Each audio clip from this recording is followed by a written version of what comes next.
लोकायुक्तांच्या धाडीत प्रभारी उपनिबंधकाची कोटींची संपत्ती जप्त। बेळगाव लोकायुक्त पोलिसांनी प्रभारी उपनिबंधक सचिन मुंडेगार आणि पशुनिरीक्षक संजय दुर्गन्नावर यांच्या विरोधात मोठी कारवाई करण्यात आली आहे।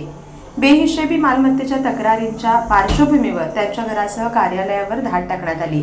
या कारवाईत तब्बल 3,59,82,663 रुपयांची स्थावर व जंगम मालमत्ता जप्त करण्यात आली आहे। लोकायुक्त पोलिसांनी शुक्रवारी सकाळीच बेळगाव उपनिबंधक कार्यालयाचे प्रभारी उपनिबंधक सचिन बसवंत मुंडेगार आणि निलजी तालुका रायबाग येथील पशुनिरीक्षक संजय अण्णाप्पा दुर्गन्नावर यांच्या विरोधात एकाच वेळी धाडस सत्र राबवले। भ्रष्टाचाराच्या तक्रारी वाढत असल्याने लोकायुक्तांनी ही कारवाई केली।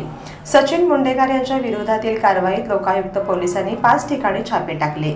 यामध्ये स्थावर मालमत्ता, जमीन, 2 लाख रुपये किमतीची एक जागा, घर, बांधकाम सुरू असलेले 50 लाख रुपये, 6 लाख रुपये किमतीची शेतजमीन, 1 एकर 12 गुंठे, तर जंगम मालमत्ता रोख रक्कम 1,35,000 रुपये, सोने 1 किलो 430 ग्रॅम किंमत 81,98,243 रुपये, चांदी 5 किलो 571 ग्रॅम किंमत 5,29,316 रुपये, 2,50,000 रुपये किमतीची वाहने, बँक ठेवी 68 लाख रुपये, म्युच्युअल फंड्स 18 लाख रुपये, इक्विटी शेअर्स 15 लाख रुपये अशी एकूण 2,19,179 रुपये जप्त करण्यात आलेली मालमत्ता आहे। संजय दुर्गन्नावर यांच्या विरोधातील कारवाईत लोकायुक्त पोलिसांनी त्यांच्या घरासह 3 ठिकाणी शोध मोहीम राबवली।